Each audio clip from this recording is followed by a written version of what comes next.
Climate change, as revealed by gradual changes in temperature, precipitation, atmospheric moisture, wind intensity, sea level rise, but also changes in the occurrence of extreme events, is already affecting our cultural heritage sites.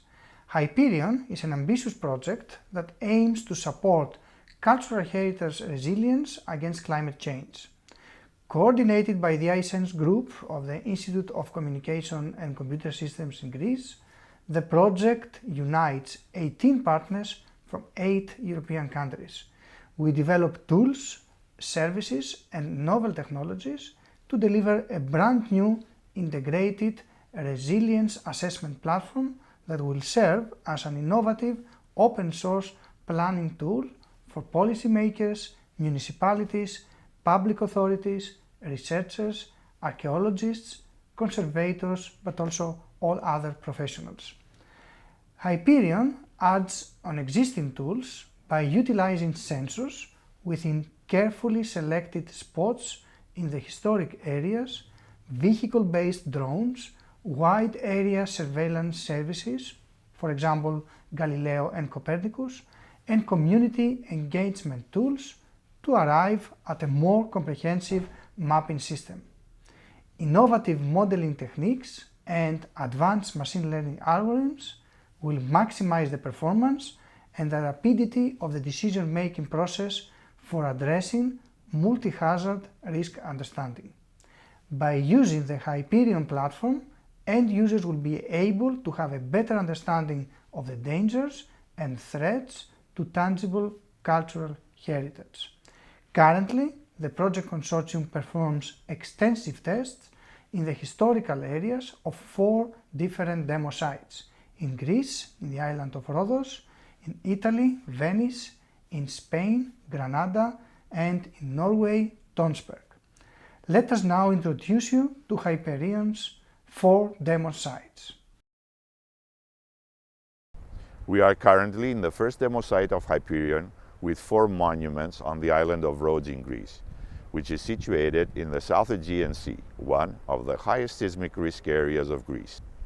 Through its long history, the city of Rhodes, which is located at the northern tip of this island, has not only been vulnerable to severe earthquakes, but also to hazardous weather conditions and erosion. The local climate of high participation and extreme heat has also been gradually intensified by fires and air pollution due to the increase in population in the city center. We are monitoring and gathering data on the monuments of the St. Nicola Fortress where we are now, the Nayak Tower, Rodini Grave Complex, and the Roman Bridge, to assist in their protection and timely conservation.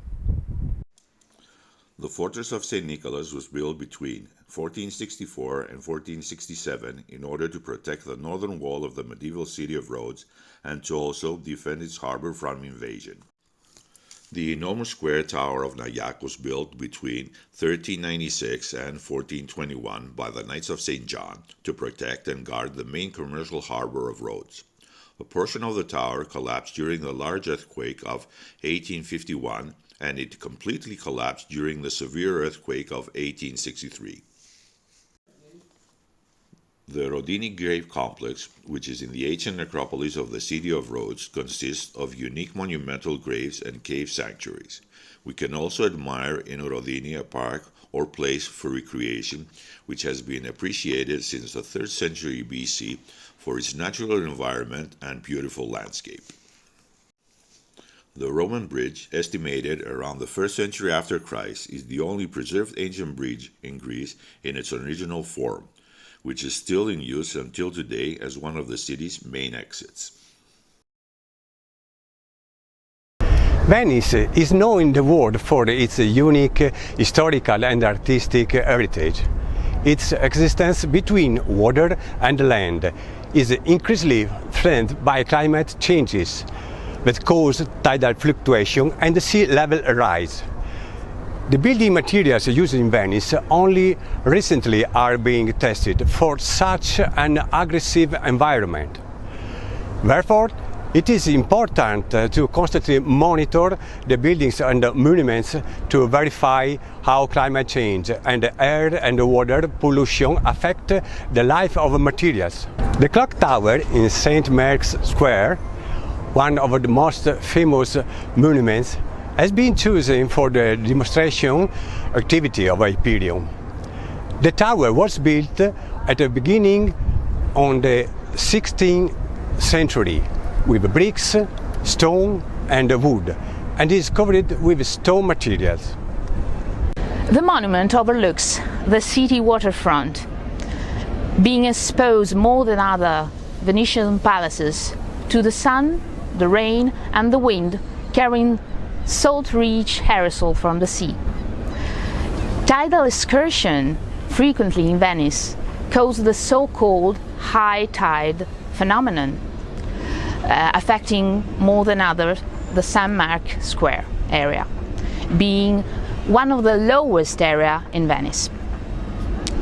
The massive presence of seawater in constant contact with the masonry is one of the most intense causes of deterioration here in Venice. The location of the clock tower is therefore ideal for evaluating the effects of the environmental forcings on the deterioration of its building materials. So the Laboratory for Analyzing Materials of Ancient Origin, a research center belonging to the University of Venice, which is an official partner of the Hyperion project, performed an extensive and detailed study and mapping of the stone cladding of the clock tower by determining the correct lithological nature and origin, as well as the state of conservation or deterioration of each stone material used in the monument, and that through a set of in situ and laboratory mineralogical, petrographic, chemical and physical analysis. Petrographic, physical and chemical properties of the building materials have been fully characterized, and a network of sensors have been installed inside the building. We are presently at the clock tower in Venice and outside the building on the different walls. These data feed a model developed by Oslo Met University describing the behavior of the building under microclimate conditions. Hello, my name is Enrique Hernandez. I am professor of the School of Civil Engineers of the University of Granada, and we are currently at the demo site of Hyperion in Granada, the monastery of San Jerónimo, a building which is closely monitored by the project. Granada has around 2,000 monumental buildings with several preservation-related problems. Due to the type of rocks nearby Granada, landslides are always a problem that is also affected by climate change. This is already present at La Sabica Hill, where the Alhambra is located. It is reported that the north side of La Sabica, at the pit of San Pedro, has a rate of movement of few millimeters per year. Extreme heat is also a problem. Lately, there is an increment in the maximum summer temperatures that may affect many of the vulnerable construction materials and soils. Extreme cold and increased freeze-off cycles are also visible in the city in the latest year. Granada experienced temperatures below zero in winter and above 40 degrees in summer, having frequently freeze-off cycle, which is expected to increase in the future. This will also increase the existing problem in some of the cultural heritage sites. Most of monumental buildings in Granada are made with a porous calcarenite stone known as Santa Pudia stone, which is very vulnerable to freeze-off cycles. The weakening of this stone makes these buildings more vulnerable to seismic actions. This is a problem especially in Granada, one of the areas with the greatest seismic hazard in Spain. Tønsberg is a medieval city founded in the Viking Age. The town is dominated by the Slottsfjellet, a cliff with steep hills where a fortified castle once was situated.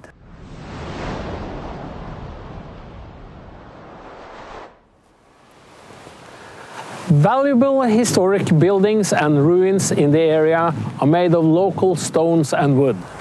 The concern is, how are these materials affected by a changing climate with increased events of extreme weather? A warmer and wetter climate also leads to increased biological growth. This is very harmful for buildings made of wood and timber like the Heierstad loft, where degradation and rot accelerate. Freeze and thaw cycles are affecting the masonry and stone structure at the Slottsfjellet, leading to degradation and erosion of their original structures and surfaces. On a large scale, these hazards combined with storm surges, extreme wind loads, and intense rainfall can lead to erosion, rock and landslides, and floods with destructions of part of the Slottsfjell itself and the lower urban areas by the harbour and the coastline. And like here in Nordbyen, where maintenance and restoration must be carried out with greater frequency than before. It is therefore an essential demo site for the Hyperion project. These historic areas are being modelled at building level through reduced order models based on archetype structures of each area. A number of selected structures have been modelled and monitored in detail.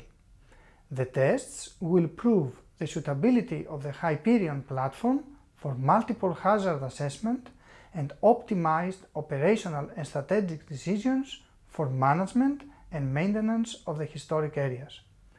In all 4 demo sites, Hyperion partners have installed IoT smart devices called smart tags at the walls of specific sites and buildings. These devices are sensors which monitor certain environmental conditions in the vicinity of those monuments.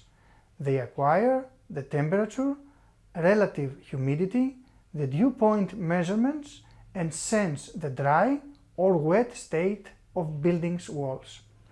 Weather stations have also been installed in each demo site, so we can monitor additional weather parameters such as wind's direction and speed, rain's precipitation, and the solar radiation. Hyperion is also taking into account the local ecosystems in the cultural heritage areas and has developed a communities engagement ICT tool in which citizens can create stories and share photos on the deterioration of cultural heritage monuments. To support our vision, download Hyperion's app and make your contribution in the preservation of the European cultural heritage. Cultural heritage is not something of the past, but it is a foundation that fosters our route to the future. Let's save it all together. Thank you.